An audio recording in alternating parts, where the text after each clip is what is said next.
aircraft is flying.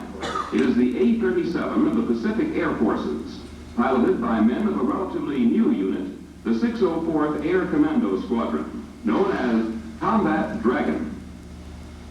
The aircraft is currently flying on close air support missions from bases at Ganois and more recently also from Pleiku.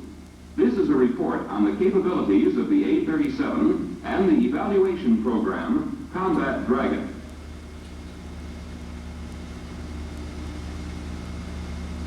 In 1966, the Secretary of Defense authorized the development of a new jet aircraft for counterinsurgency and close air support of ground forces.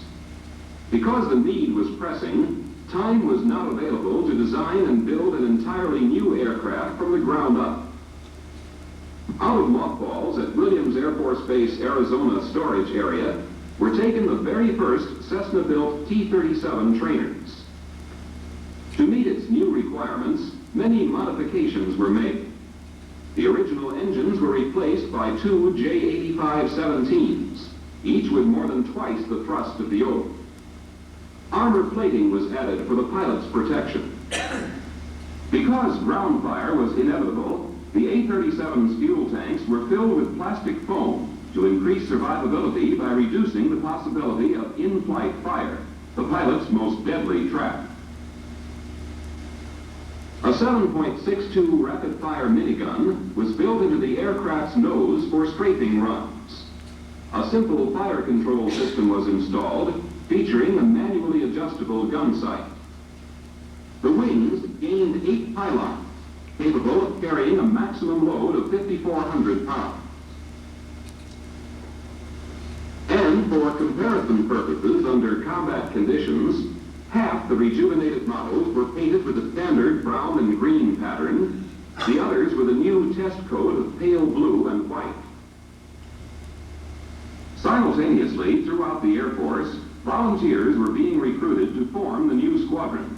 When the Select 33 were named, it was found that the pilots had logged an average of 3,200 flying hours. Training site for the rechristened and rebuilt A-37 was England Air Force Base at Alexandria, Louisiana. The training program was 3 months long. Before he was considered operationally ready, each pilot had to complete a minimum of 25 missions, including controlled range, tactical range, and night owl operations. Maintenance personnel were recruited in a similar fashion. A cadre of 50 men were trained at the Cessna plant and at General Electric on the gun systems. At England Air Force Base, an MTD was set up, so all incoming men could be trained on the aircraft and its systems. Pilots of the 604th delivered the first aircraft in early May, flying them direct from the factory. Because of the urgency, pilots began training 7 days a week on these aircraft. Pilots of the new squadron practiced a variety of tactics. Attack techniques varied with ordnance and situation. 30 and 45-degree dive bombing, air-to-ground rocketry, low-angle strafing and bombing, profile analysis, including single-engine operations, plus intensive training with the new instrumentation installed in the A-37, especially for its new role. The training program was to continue for 81 days before the new 604th Air Commando Squadron was ready to evaluate the A-37 in combat. Near the close of the program at England Air Force Base, and while the men of the 604th were refining their skills, an advance party of 30 highly skilled personnel departed for the overseas location. Civilian military specialists from Kelly arrived at England and prepared to dismantle the A-37s. The spare parts and support package, which had been accumulating since the start of the project, was assembled and shipped aboard C-141 aircraft from Kelly Air Force Base. This package was to sustain operations for 180 days. The crating, itself a delicate job, required special packing techniques to assure maximum protection. Thus, in August 1967, in less than 9 months, a new Air Force squadron was born, its aircraft, armament, and spare parts assembled and ready for shipment to the battlefront. In all, 21 C-141s were utilized to make the transfer from the United States to South Vietnam. 13 for the crated A-37s, 3 for the pilots and ground crew members, and 5 for parts and equipment.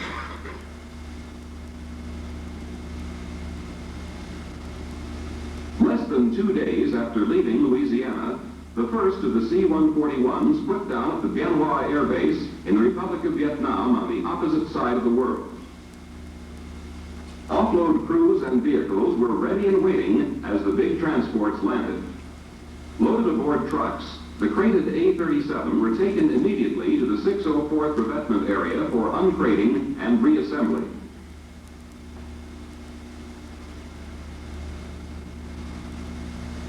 Once out of the crates, the various sections began to take on the shape of the A-37 once again, as experienced civilian and military maintenance teams fitted the parts together.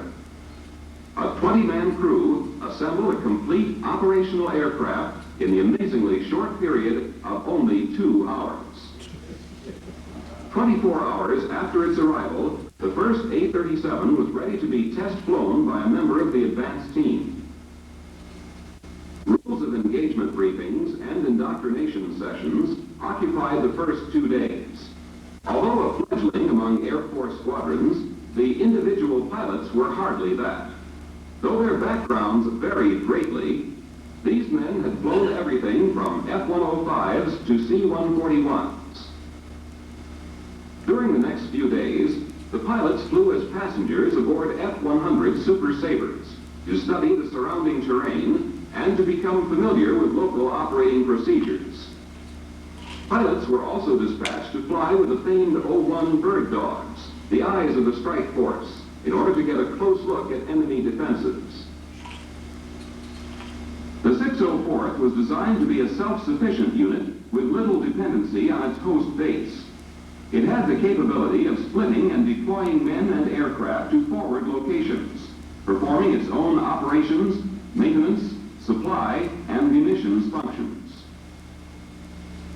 After first test flying the A-37, and as the number of reassembled aircraft increased, the subject of various configurations of armament and fuel loads came up for experimentation and testing.